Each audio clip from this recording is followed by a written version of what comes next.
হইতেছে মিষ্টি কুমড়া।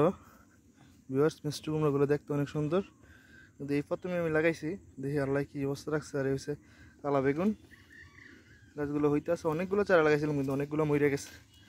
আর এই যে মিষ্টি কালা বেগুনের চারা, আর হচ্ছে যে কুচা গাছ। ভিউয়ার্স, এই কুচা গাছও জীবনে প্রথম লাগাইছি। দোয়া করবেন যাতে ভালো ফসল হয়, আগে কখনো লাগাই নাই। এই জন্য এটাও কুচা গাছ। দেখা যাক কী অবস্থায়। আজকে মনে করেন যে অনেক রকমের কীটনাশক দিছি, অনেকগুলো পোকে ধরছে। আর এটাও গাছ একটা, মোট 20টার মতো চারা আছে কুচা গাছ। দেখা যাক কী অবস্থা হয় আল্লাহর রহমতে, আশা করি ভালোই হইব। এই যে আমার বেগুন গাছে ফুল ফুল ফুটছে, দেখছেন?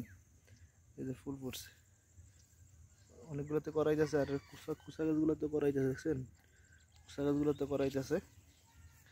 আর কুচা গাছগুলো মোটামুটি ভালোই সুন্দর দেখতে দেখা যায়। আল্লাহ জানে কি অবস্থা হয়। এই যে কুচা গাছ সবগুলোতেই মনে করেন যে করাইতে আছে, আশা করি ভালোই জীবনের প্রথম গৃহস্থী।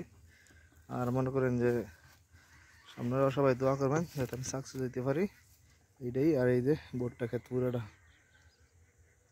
এই যে ভুট্টা ক্ষেত, আর এসে ধান ক্ষেত হয়েছে। এইটা ধান ক্ষেতগুলো 4-5 দিন লাগাইছি, কিন্তু ধান ক্ষেতগুলো এখনও যাতে হয়নি। যাতে